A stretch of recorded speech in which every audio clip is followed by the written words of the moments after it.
empiezo a escuchar la vivencia de una persona adulta, y a medida que escucho eso de una persona que tenía 40 años, siento que lo que está hablando era exactamente lo que me había pasado a mí durante toda la vida, pero de una manera muy llamativa.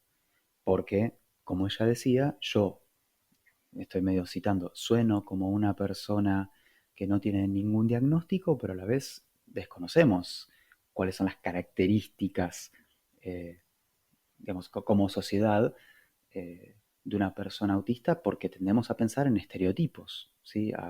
Tendemos a pensar en que un autista tiene cierto tono de voz, cierto comportamiento, etcétera. Una de cada 5 personas tiene alguna diferencia neurológica. Piensa diferente, percibe el mundo de una manera diferente. Soy Claudia Granados y les doy la bienvenida a Diarios de Parque, una celebración de la neurodiversidad. Ser mamá de un niño neurodivergente me ha traído muchos retos y muchas alegrías. Diarios de Parque fue creado para informar y apoyar a las familias neurodiversas. En este podcast tenemos conversaciones que cuentan historias y a través de esas historias ayudamos a cambiar la percepción de las diferencias neurológicas para brindar a las personas neurodivergentes una sociedad en la que puedan brillar. Hola a todos, bienvenidos al episodio número 20 de Diarios de Parque. En este episodio de nuevo traigo una conversación sobre autismo en primera persona. Mi invitado es actor, es docente y es autista. Su nombre es Agustín Barovero. Él es argentino, le gusta desayunar pizza con chocolate y también le gusta el pay de limón. En nuestra charla recorremos su historia para llegar a su diagnóstico a los 35 años. Y en ese recorrido pasamos por su infancia, su adolescencia, los desafíos en la comunicación, su experiencia en el teatro, el camuflaje y el rol del arte para aprender y para estar bien. Una charla cargada de reflexiones, así que sin más introducción, los dejo con mi conversación con Agustín. Hola Agustín, ¿cómo estás? Bienvenido a Diarios de Parque, muchas gracias por aceptar conversar conmigo.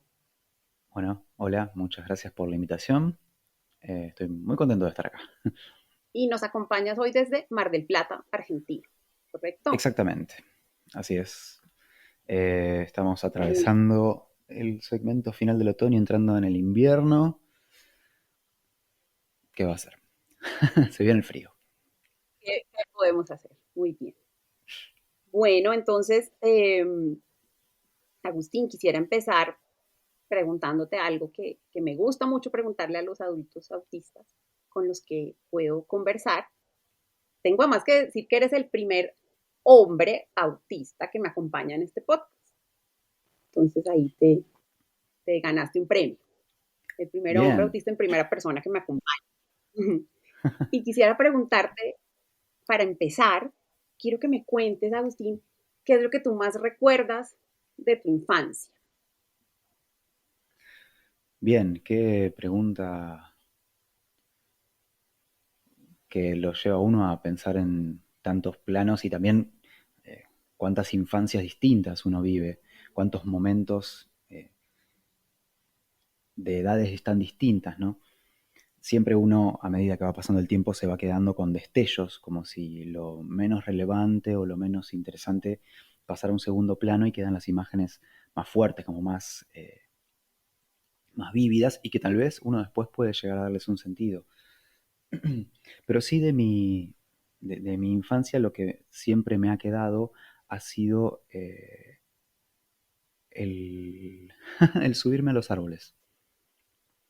Ajá, Entre los 3 años y los 7 más o menos, mis papás vivíamos en otra ciudad que es Santa Fe, en la provincia de Santa Fe en Argentina, y tenían una casa con un patio con unos árboles que para mí eran gigantescos, de pomelo, de naranja, de limón, un laurel, un manzano, etcétera. Tal vez eran árboles que hoy me llegarían, no sé, a la cabeza o un poquito más, un poquito menos, pero para mí eran realmente eran una jungla. Y mi recuerdo de eso es estar constantemente en el patio jugando, subiéndome a los árboles. Creo que es lo más vívido que tengo porque aparte intervienen muchos sentidos, como era la corteza del árbol de laurel y la hoja del laurel con ese hongo negro que se le pega, más las espinas de los cítricos, de los árboles que era súper peligroso subirse, no sé, a un árbol de naranja. eh, y todo esa mezcla entre lo físico, digamos, la fuerza física de subirse a eso, lo divertido de estar como explorando una zona súper extraña, alejada del suelo, eh, entre hojas y ramas y no sé, tal vez algún bicho. eh, y sí, muy fuerte, lo olfativo. Y tengo ciertos colores asociados a ese momento de mi infancia que es la que vuelve como más viva, ¿no? Más brillante, como en ebullición de sentidos.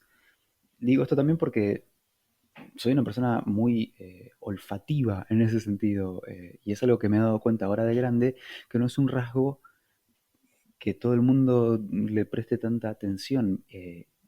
Lo hablaba también con otros autistas, que obviamente es parte de la hipersensibilidad. Siento mucho los olores y a veces siento con mucha precisión un montón de olores.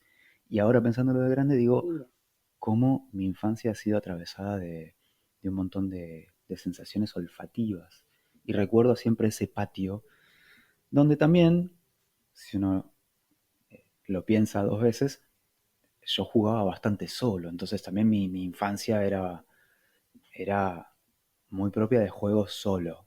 Recuerdo también o autitos o bicicletas o juguetes en particular, pero en general la presencia de otro era más tenue que la intensidad con la que yo experimentaba nada, esas experiencias, digo, de jugar o con jugar mi hermana como en o la naturaleza. en la naturaleza, lo que para mí era la naturaleza salvaje. Mira que te escucho y llega a mí un libro precioso, por ahí hay como un reel chiquito en nuestro Instagram de diarios que se llama Los últimos niños en el bosque, Ujú. que lo escribe Richard Loup y es un libro muy bonito y en alguna parte, o sea, él habla como ahí de la necesidad de que los niños vuelvan a jugar en la naturaleza y cómo eso se ha perdido en estas últimas generaciones. Y ahora que me hacías esta descripción, digo, claro, es muy importante y tiene mucho sentido porque este señor Lube en alguna parte, la frase exacta, no lo tengo acá en este momento, pero básicamente lo que él dice es que algo así como que los árboles eran su Ritalin, refiriéndose a esta medicina que se usa para las personas con déficit de atención. Entonces ahorita que te escuchaba, él decía, pues los árboles eran mi Ritalin, podía estar como en la tranquilidad de la naturaleza y describió esto mismo que tú dices, ¿no? De subirse a un árbol, de ver cosas desde arriba, él habla mucho como de lo visual ahí, de cómo desde arriba veía distinto y me llevas a una cosa muy, Impresionante, muy importante, que es impresionante, no esto conocía ese libro. es muy bello, es muy bello. Él habla ahí se dice cómo salvamos a los niños del trastorno de déficit por naturaleza, que no es ningún Claro, diagnóstico, pero él acuña el término porque realmente está preocupado de cómo esta generación más reciente, los que están más pequeños, como que tenemos que hacer un esfuerzo para que estén en la naturaleza. Yo recuerdo un poco también en mi infancia que uno pasaba las vacaciones, iba al río, o sea, como que no había que hacer tanto esfuerzo para estar en la naturaleza, así como tú lo recuerdas, ¿no? Que estabas en tu casa y trepabas al árbol. Entonces me, me llama la atención y me llevó enseguida al libro, a este libro, porque creo que es un punto ahí clave en el que tenemos que pensar eh, y ahí claramente este tema del contacto con la naturaleza es clave para, para los niños, para todos, ¿cierto? Pero en la infancia me resuena mucho que sea ese el recuerdo que tengas en tu cabeza de tu infancia, muy lindo. Y bueno, ya ahí les recomiendo el libro o busquen el reelcito que lo puse en el Instagram de Diarios hace un tiempo.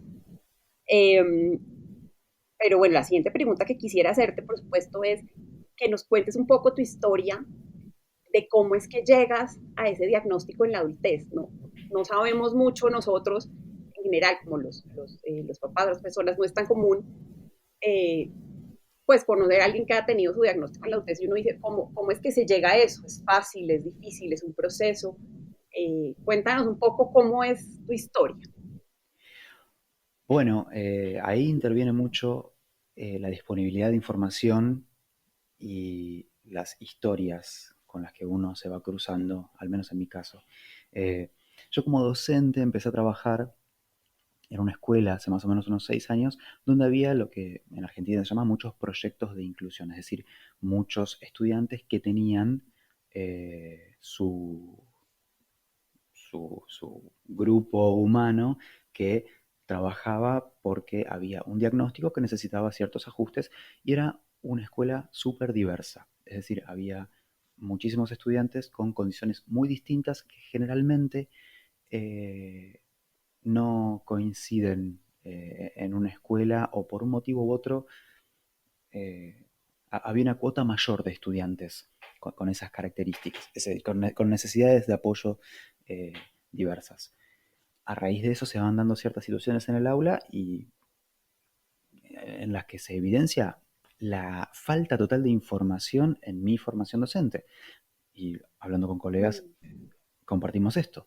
No hay eh, nada en la formación docente que te prepare para la diversidad, para la neurodiversidad específica de un curso. Eh, cuando, digamos, están todas las personas, cuando está todo el mundo, digamos, en el curso. Entonces yo me empecé a informar por mi cuenta para poder trabajar apropiadamente, para estar a la altura de mis estudiantes, y empecé a notar que había una información que me resultaba sorprendente, coincidente. Trabajando en otra escuela, yendo de un lado a otro en auto, escucho en una entrevista en la radio a una autista adulta, mujer, que contaba la historia de su diagnóstico. Y yo digo, esto me puede servir, imaginemos, para mi trabajo. Y empiezo a escuchar no ya información académica, etcétera, no información, sino vivencia. Y empiezo a escuchar la vivencia de una persona adulta, y a medida que escucho eso, de una persona que tenía 40 años, siento que lo que está hablando era exactamente lo que me había pasado a mí durante toda la vida, pero de una manera muy llamativa. Porque, como ella decía, yo estoy medio citando, sueno como una persona que no tiene ningún diagnóstico, pero a la vez desconocemos cuáles son las características, eh, digamos, como sociedad de una persona autista, porque tendemos a pensar en estereotipos, ¿sí? Tendemos a pensar en que un autista tiene cierto tono de voz, cierto comportamiento, etcétera, pero el autismo, bueno, y empezaba a explicar toda la cuestión del espectro y demás, y empieza a hablar de su vivencia, cómo fue su vivencia y cómo fue que se fue, eh, entre comillas, camuflando y se fue invisibilizando y haciendo pasar desapercibida. Bueno, cuestión que esta entrevista me pega mucho y yo empiezo a investigar, hago test autoguiados en su momento en internet que encontré hace unos 5 años, y me dan resultados no muy concluyentes, como que en la línea entre sí y no, digamos, y después termino dejando eso de lado por un tiempo, por unos años. Aparece la pandemia, procesos personales, y en el 2021 retomo esta idea de decir, esto que quedó acá picando, desde 2018, una cosa así, tendría que agarrarlo a ver qué pasa. Y empiezo a investigar para buscar a alguien que pueda hacer un diagnóstico, una evaluación, un psicólogo, una psicóloga, alguien que pueda entrevistarme oficialmente, digamos. Doy finalmente con una psicóloga especializada en autismo en niños y adolescentes. Me dice, yo no atiendo adultos ok. y realmente no hay mucha gente que atienda adultos en general, ni hablar en Mar del Plata, pero en general, muy poca gente que haga diagnóstico para adultos. Y bueno, en resumidísima síntesis, hacemos la evaluación, que tenía que demorar cierto tiempo, a mí me toma el triple, porque la cantidad de material que llevo es enorme, cosas que escribí, cosas que recordaba, etcétera. Y así finalmente llego a mi diagnóstico donde cuando apareció, digamos, la perspectiva indicada, se, era evidente ya para la psicóloga y para mí que era autista. Ok, ¿y cómo, cuánto tiempo te tomó? Esto lo hiciste presencialmente con ella. O sea, Sí, tenían conversaciones, llenaban formularios o no sé cómo era una sesión o una sesión de estas que tenías de esta exploración, si la puedo llamar así, con la psicóloga. ¿Cómo se veía? fueron, si no me equivoco, cuatro o cinco o seis. Eh, pero sí que sí fueron cuatro. La primera que fue una entrevista en la que ella, digamos, me conocía y me decía por qué, digamos, una presentación mutua de cuál era, digamos, qué era lo que ella me podía brindar y qué es lo que yo venía a buscar. La segunda para introducir, o sea, a partir de esa primera entrevista eh, ella con su criterio determinaba si había que hacer o no una evaluación o si era pertinente o no. En la segunda fue una preparación para esa evaluación y las dos siguientes, que iban a ser una en realidad, fueron la evaluación que es el test A2, puede ser, si lo estoy diciendo bien, Ujú.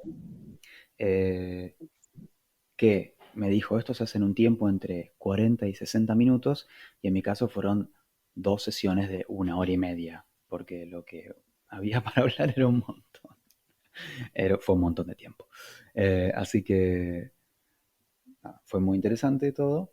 Y después tuvimos dos encuentros más, digamos, de cierre de ese proceso. Y después hice un tiempo de terapia eh, en relación a este diagnóstico para reajustar cosas. Y eso duró unos meses hasta que se fue diluyendo, pero muy bien. Eh, y ese sería más o menos la breve historia Como el de mi proceso. diagnóstico. Claro, el proceso, que es, digamos, cómo llego a esto. Después lo que ocurrió de ahí en adelante es una historia bastante distinta. Pero fue el momento, ese es el momento bisagra, ¿no? Ok. ¿Y qué pasa después del diagnóstico? Digamos, te dan como, me imagino que te dan como un papelito, como Exactamente. oficial.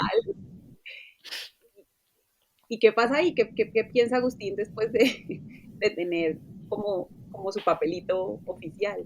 Bueno, antes de tener el papel oficial, después del último encuentro de evaluación, me dice, yo no te puedo decir nada concluyente respecto a esto, ni oficialmente, etcétera, pero por lo que estoy viendo, digamos, a simple vista de lo que te da, vos estás dentro de lo que se llama espectro autista, es decir, como que ni bien terminó la, la entrevista de evaluación, me confirmó el diagnóstico. Y yo recuerdo, yo me manejo en bicicleta en general, sobre todo en ciertas distancias, que salí de ahí y no sabría, eh, no tengo buenas metáforas para hablar de eso. No tengo buenas imágenes para hablar de eso. Pero es una mezcla entre destapar algo, abrir una puerta, como si algo se corriera o se saliera y me dieran una noticia que cambia absolutamente todo y que me cambia la perspectiva con la que veo absolutamente todo. Yo me fui en bicicleta con auriculares escuchando música y veía a la gente eh, en las plazas y en las calles y sentía como si hubiera llegado a otra ciudad o como si hubiera finalmente obtenido la llave para conocer la ciudad o la vida de otra manera. Eh, de una manera mucho menos angustiante y mucho menos padeciente tal vez. Como si me Sí. dijeran todo lo que hasta acá te pasó y fue malo, ahora puede cambiar rotundamente. Y es un mundo de posibilidades absolutamente nuevo. Como si hubiera llegado a una isla o una ciudad y pudiera hacer cualquier cosa. Sentí eso. Sentí como si fuera el amanecer en una isla nueva y esa isla y ese universo era el mundo, era mi ciudad, era mi vida. Ok. Creo que eso se relaciona con algo que mencionaste hace un momento y que sé que es un concepto como muy importante, pero que no es tan conocido o de pronto no tan entendido, y es el famoso concepto del camuflaje. Quisiera que nos lo explicaras así, cómo lo entiende Agustín, qué es el camuflaje y por qué es importante entender ese concepto, cuál es su impacto en la vida de las personas autistas. Bien, específicamente en mi vida, porque no sé cómo funciona en todo el mundo y sobre todo cada vez escucho más eh, distintas versiones de esto mismo y distintas vivencias, ¿no? Eh, Hay, por ejemplo, personas para las cuales la idea de camuflaje o la idea de masking también, a veces se utiliza el término en inglés, es algo que pueden hacer a voluntad o no, y otras que lo narran como una vivencia de algo que hicieron toda su vida y que no se lo pueden sacar de encima, porque si nos hacemos en función del otro, de la mirada del otro, de la interrelación con el otro, la manera en que leemos a las otras personas eh, determina esa construcción personal.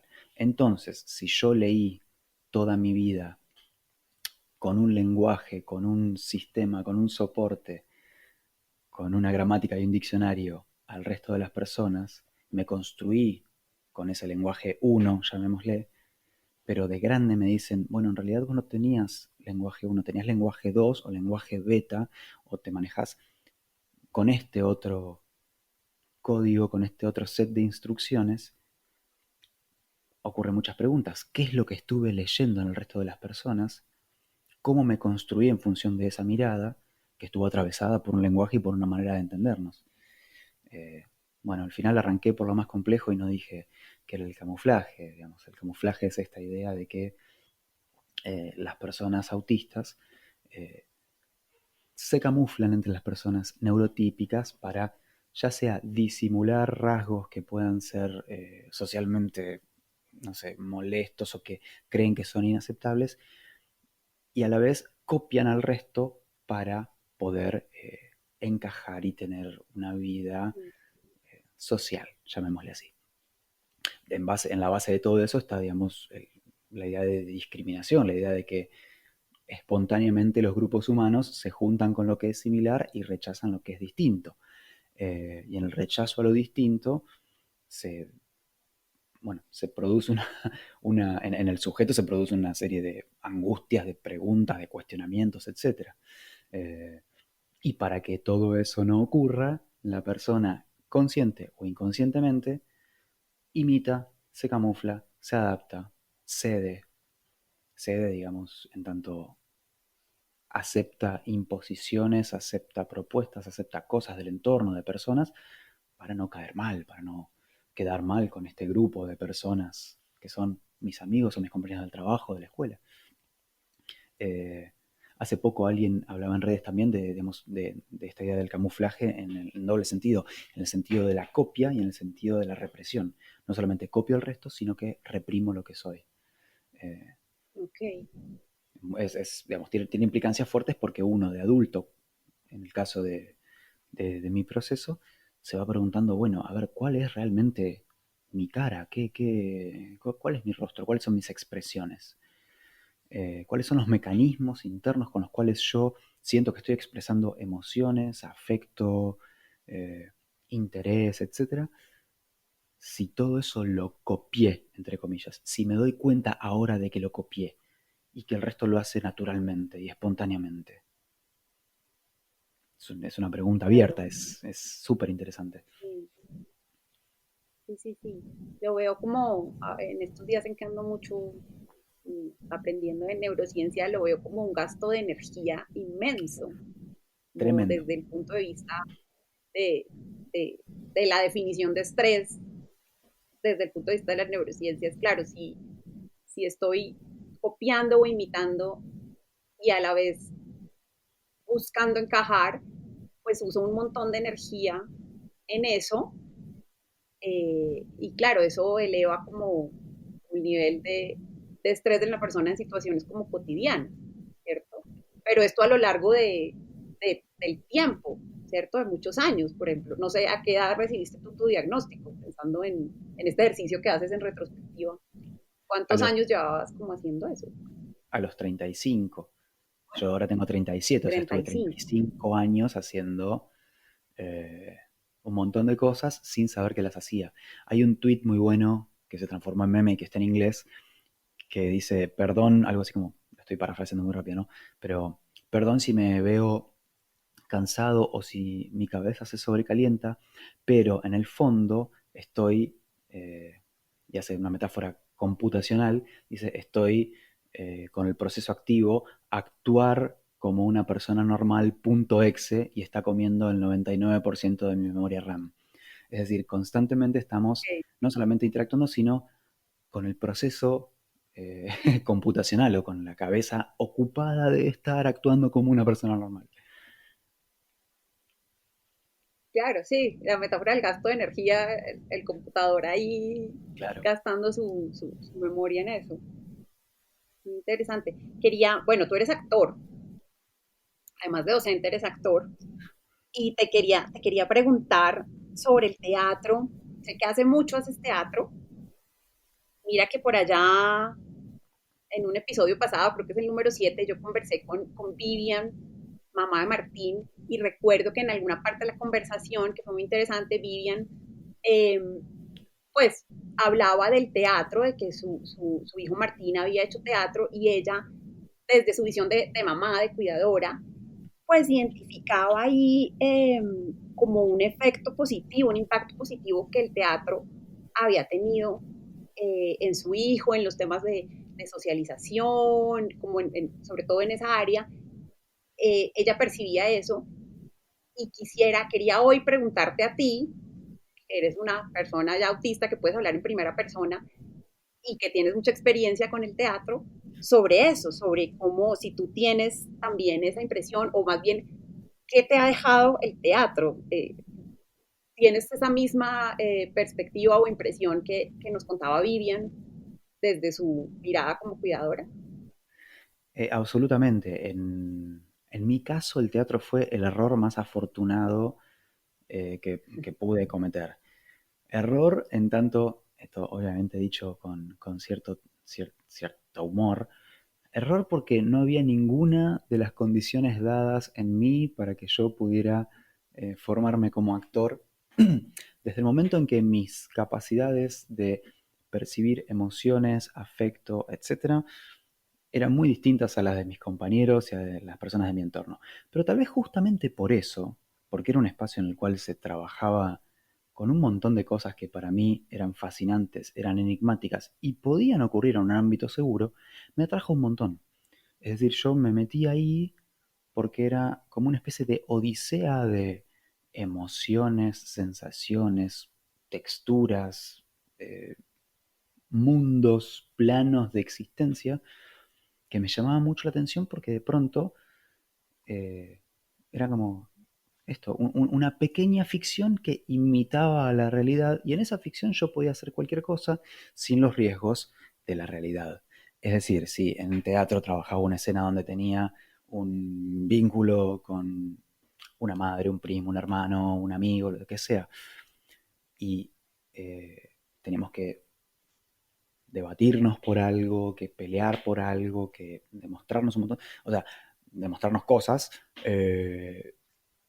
todo eso ocurría en un ámbito donde cualquier cosa era posible, pero había una especie de guía externa, grupal, etcétera, que acompañaba y permitía explorar positivamente cosas que tal vez en la realidad eran motivo de un estrés gigantesco, que para mí, si lo pienso ahora retrospectivamente, a cuando empecé con 17 y 18 años a estudiar, eh, todo lo que hacía en teatro, que era un experimento lindo, en la realidad era muy difícil y absolutamente angustiante, motivo de estrés, de sufrimiento, etcétera. Por otro lado, eh, como en muchas cuestiones mi familia tenía rasgos parecidos a mí, sin que ninguno de mi familia tenga un diagnóstico, eso me abrió un mundo también de percepción de maneras de demostrar afectos, conductas en general, que era muy distinta a la manera en la que yo me había criado, en el hábito, digamos, de emociones y afectos, digamos así. Entonces, por un lado, a mí me sirvió para explorar eso. Eh, no sé cómo realmente hicieron mis docentes y, sí, las personas que coordinaban talleres para sacar de mí, en broma lo digo, sacar de mí como si fuéramos una piedra de la que hay que sacar una gema, para trabajar conmigo, para poder yo empezar a percibir. Y entre mis 18 y 20 y pico de años, pasé de ser una persona mucho más rígida con el resto a ser alguien mucho más perceptivo, mucho más acartonada y tal vez con maneras de expresarse mucho más secas a poder, digamos, a lograr que llegara lo que quería decir y lo que quería expresar. Y eso tiene también que ver con un poco con códigos distintos, ¿no? El código de persona, entre comillas, ¿no? La, a ver cómo puedo expresarlo. Sería la literalidad y a veces la frontalidad de las personas autistas y la comunicación ambigua, compleja, con muchos devaneos, con muchas vueltas que tienen las personas alistas, es decir, entre autismo y personas neurotípicas, está esa brecha comunicacional donde uno a veces es muy claro con lo que quiere decir y del otro lado el mensaje no llega. Entonces para mí el teatro funcionó como una especie de taller de aprendizaje en comunicación neurotípica. Vamos a decirlo así un poco en Ok, serio y un poco en broma, pero funcionó así a ese nivel. tenías un guión, digamos, en Ah, teatro tienes como un bueno, libreto, exacto. como un guión. Y teníamos el límite de la escena donde ya sea que esté guionado, ya sea que esté improvisado, digamos, hay un coto a lo que puede pasar y ese límite justamente te tranquiliza. En una interacción con Ok, cualquier persona, yo me junto a tomar algún café con alguien y el hecho de que pueda pasar cualquier cosa, que yo pueda hacer cualquier cosa, que la otra persona pueda hacer cualquier cosa, me da un... es la anarquía absoluta y es también un poco la extrañeza, el miedo, el vértigo, decir, ¿qué puede pasar con esto? Puede pasar de todo. Aunque no pueda pasar de todo, pero uno tiene esa sensación de que se tiene un lugar sin red. En la escena, en lo que esté trabajando, como vos decís, hay un guión o hay un vínculo, hay cosas determinadas, sabemos el límite y sabemos que empieza y que termina. Esos límites dan seguridad para de pronto poder experimentar un montón de cosas y explorar un montón de cosas que en la realidad uno no se anima porque se siente desprotegido. mira, súper interesante. No lo había, me ayudas a entender un poco en cómo es que ayuda Bueno, el teatro. Yo no sé nada de teatro. cuando, cuando conocí el término alexitimia, que es esta incapacidad de a veces reconocer y nombrar emociones propias y muchas veces en otras personas, automáticamente se me vinieron todas esas sesiones y esas tardes de trabajo en talleres de teatro, de formación, decir, claro, lo que me pasaba no era que yo no sabía identificar qué era lo que le pasaba al otro, qué era lo que me pasaba a mí, era algo que, digamos, que tiene nombre y que con muchísimo esfuerzo también trabajé y aprendí a identificar. Eh, en cierto punto también hay una cosa que me pregunto, es si yo aprendí a actuar en teatro como una persona neurotípica, del mismo modo que también aprendí a camuflarme socialmente como una persona neurotípica, ¿cómo sería actuar como una persona autista? ¿Cómo sería un actor autista, deliberadamente autista? Es como una pregunta que me queda ahí eh, picando. Ok, en Porque el aire. muchas veces vemos personajes autistas en series que en la mayor parte de los casos están hechos por personas neurotípicas, por personas alistas, que hacen una especie de estereotipo de autista. ¿Cómo sería un autista siendo autista? ¿Cómo sería esa Interesante. autenticidad autista? Es una pregunta, nada más, queda ahí abierta. Interesante. Hay algo ahí por explorar, bien interesante. Pero bueno, digamos que vale la pena probar con el teatro. Podría ser un mensaje eh, en general para quienes nos escuchan. Parece que el teatro tiene algo ahí que nos puede ayudar. Sí, Mm, y añado también cualquier actividad artística donde uno pueda expresarse y manifestarse, permite una reconexión con la sensibilidad y también con los otros, ¿no? Digo, la música, la pintura, la danza es una manera de conectarse, es una manera de probar cosas, eh, porque también son juegos. Digamos, hay un rigor en el aprendizaje de cosas, pero es un rigor al nivel del juego. Uno en la escena hace como que, uno en la pintura está probando texturas, formas, colores, etcétera. En la música lo mismo. Hay un componente lúdico que lo reconecta a uno con el placer. Y me parece que trabajar desde el placer, jugando y permitiéndose el error, la risa, la prueba y punto, habilita un montón de cosas que a veces la realidad no permite. mira, más arte. Definitivamente Siempre. necesitamos más arte. Em, Agustín, tengo aquí una pregunta para ti. Sí. Una pregunta interesante. Creo yo que está interesante.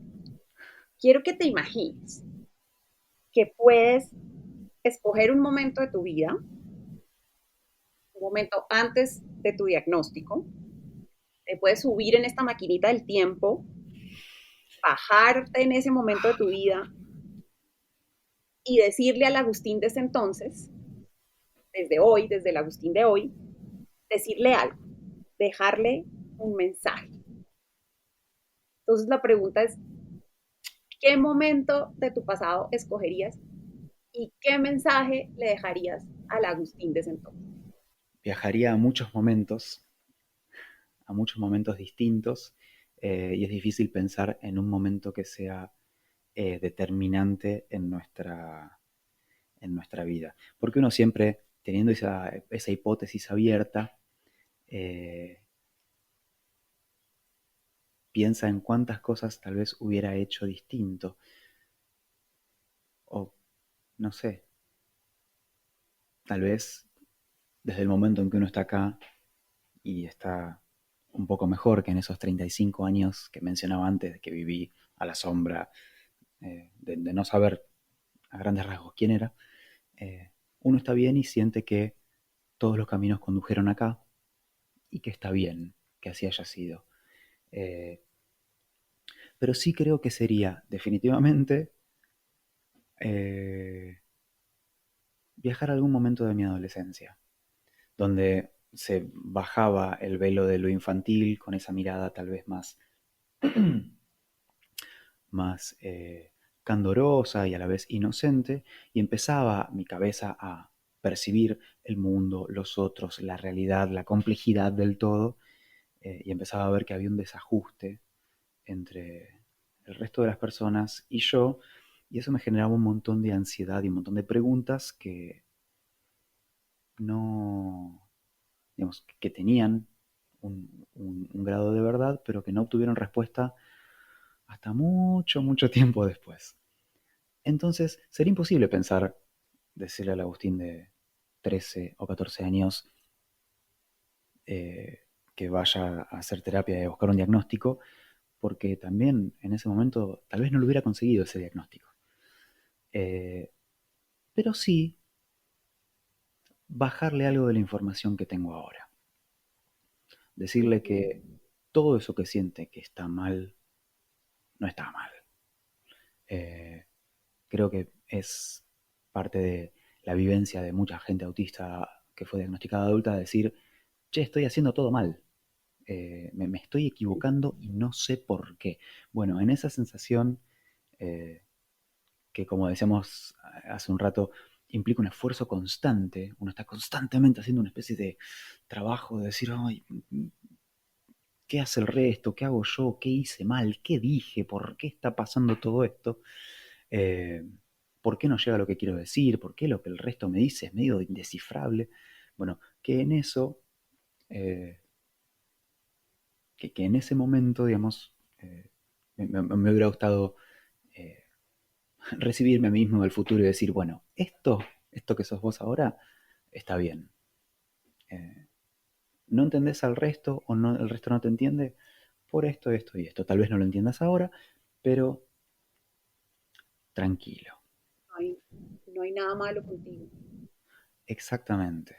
Eh, si sigo pensando en el viaje en el tiempo, digo, bueno, me encantaría de nuevo poder haber tenido diagnóstico, acompañamiento, un marco para entender todo eso. Eh, pero no sé, hace 20 años era más o menos el año 1999, no, en mis 15, bueno, sí, el 2001, una cosa así. Así que tal vez hubiera viajado entre el año 99 y el 2000 eh, a decirme, a decirme algo en esa línea. Nunca lo sabré. Bueno, pero es un ejercicio interesante pensarlo. Me encanta, pocas cosas me Quería, gustan más que viajar en el tiempo. quería pedirte, Agustín, así de pronto para ir como cerrando un poco, quería, Ujú. porque yo sé que tú además eres docente y tienes como mucha sensibilidad artística. Quisiera que nos recomendaras eh, un libro o una serie, una obra de ficción que pudiera ayudarnos a reflexionar sobre el autismo en particular o sobre la neurodiversidad o la diversidad en general. Si te pregunto por una obra eh, que tú le recomendaras a nuestros oyentes para ir, buscar, leer o ver, Ujú. ¿cuál viene a tu cabeza? Lo que me viene a la cabeza inmediatamente es la película Interstellar. Esta película de Ah, hace mira, unos me años, fascina. pero por el viaje en el tiempo, justamente, ¿no? Esta cuestión de la inevitabilidad del avance inexorable hacia adelante y la imposibilidad de viajar en el pasado, eh, que es una película que me ha encantado, que he trabajado en clase y demás. Eh, y que tiene mucho que ver con cosas que me interesan profundamente, como la física, de la cual entiendo muy poco, pero me interesa mucho desde la divulgación, de lo poco que puedo entender, y el problema filosófico también del viaje en el tiempo. Así que bueno, recomendación que no tiene nada que ver con esto, Interstellar. Bueno, sí, un autor, un cineasta que me ha gustado muchísimo tiempo ha sido Wes Anderson, que es un cineasta que ha hecho muchísimas películas, eh, y que si bien no habla de autismo, obviamente, o de manera explícita, sí trabaja siempre con personajes que son levemente marginados por su entorno, desplazados, rechazados. Y más o menos desde mi adolescencia me ha gustado mucho Wes Anderson. Ahora entiendo tal vez por qué. Eh, una película que me gustó mucho fue Moonrise Kingdom. Acá creo que se tradujo como Un reino bajo la luna o algo por el estilo, donde dos chicos eh, de preadolescentes, adolescentes, se encuentran y se conocen y simplemente escapan y se van a vivir, nada, a una playa. Viven en una isla, por otro lado. Entonces no hay manera de irse muy lejos, pero sueña con una suerte de escape y se van en una carpa y se llevan discos y van por distintos paisajes de esa isla, eh, hasta que los adultos finalmente los agarran y los encuentran y los fuerzan a reintegrarse a la sociedad. Me pasa con muchas obras que si bien no hay un tratamiento deliberado o no está dicho con todas las palabras, hay una sensibilidad autista, si es que se me permite el término. Eh, Creo que la obra esa de Wes Anderson, ahí estoy. Eh, Creo que esa película de Wes Anderson tiene algo de esa sensibilidad autista. o que al menos a las personas autistas nos resuena, nos produce una especie de efecto de resonancia de estar desplazado del mundo, de estar corrido y de construir, tal vez con objetos, tal vez con proyectos, tal vez con sueños, tal vez con otras personas, un mundo distinto en el cual poder no sentirnos invadidos, sentirnos más auténticos. Y corriéndome mucho más de eso, una persona que es un gran músico, o tal vez uno de los músicos más importantes que ha tenido la Argentina, que es Charly García, eh, escuchando canciones de adulto nuevamente, porque es una cosa que uno escucha todo el tiempo, descubro que hay cierta sensibilidad parecida. Eh, no es porque Charlie lo diga, ni porque esté tematizado en sus canciones, pero en un momento empecé a pensar si algo que había encontrado en un tema, que era, entre comillas, como si hablara una persona autista, empecé a pensar si eso podía ser rastreado en el resto de la obra. Y encontré en cada disco 4 o 5 canciones con escenas, con fragmentos, con sensaciones que hablaban de esta misma, de este mismo corrimiento que experimentamos muchas veces las personas autistas, ¿no? De estar al margen del resto y mirando todo y diciendo, ¿qué hago yo? Eh, y esta inadecuación social, llamémoslo, y esta experiencia interna de sufrimiento, ansiedad, etcétera. Que por otro lado, como decíamos, tiene como contracara tal vez una sensibilidad particular, una, un- una perspectiva mental mucho sí, distinta de la de las personas neurotípicas.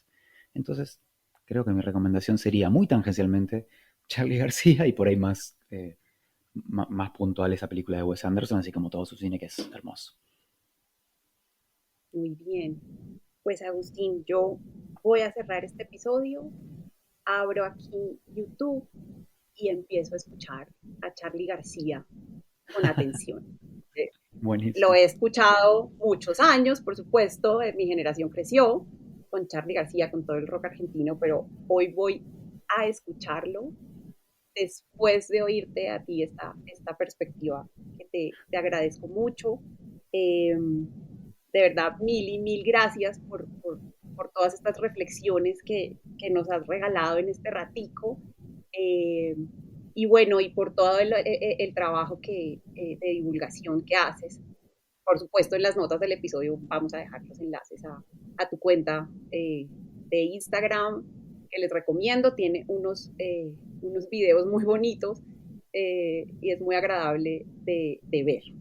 Y de nuevo, nada, te mando un gran abrazo allá a Mar del Plata. Muchísimas, muchísimas gracias por esta conversación tan llena de arte. Muchas gracias. Bueno, muchísimas gracias a vos por esta invitación, es un honor toda la charla que hemos tenido.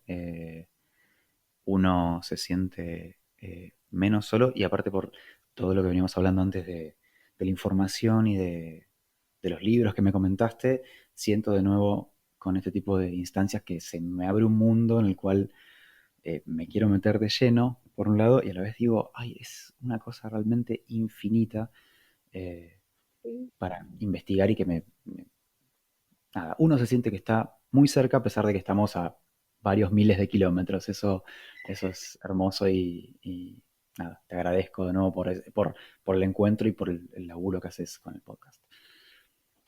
No, a ti, muchas gracias. Tenemos la Ujú. vida para aprender y reaprender. Me encanta. Entonces, buena tarde ya, creo, en el Mar del Plata. Muchas Así gracias. es. Muchas gracias a vos y un abrazo para todo el mundo que escucha. Hola, antes de despedirme, tengo un anuncio para hacer. Seguramente algunos de ustedes habrán notado que hace 2 semanas no salió episodio de Diarios de Parque. Bueno, hay mucho trabajo, muchas horas detrás de cada episodio. Y además, Diarios de Parque está empezando a crecer más allá del podcast y hay nuevos proyectos que están demandando una parte importante de mi tiempo. Entonces, en un ejercicio de reflexión y buscando el autocuidado y mantener un balance de mi energía y mi tiempo, pues he decidido empezar a salir con un solo episodio al mes en lugar de 2. Así que bueno, ustedes van a poder aprovechar y adelantarse con los episodios que aún no han podido escuchar. Recuerden por favor suscribirse al podcast y activar las notificaciones para que así se enteren cuando salga un nuevo episodio.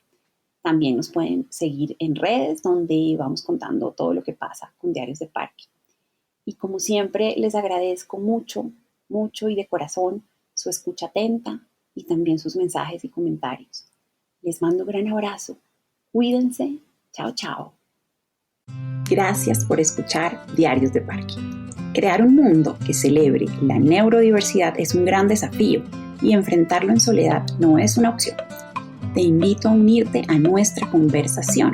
Hay varias formas de hacerlo. Puedes suscribirte en tu plataforma de podcast favorita, compartir nuestro podcast con tus amigos y familiares o escribirnos al correo info@diariosdeparque.com. Nos encantaría recibir tus comentarios y sugerencias.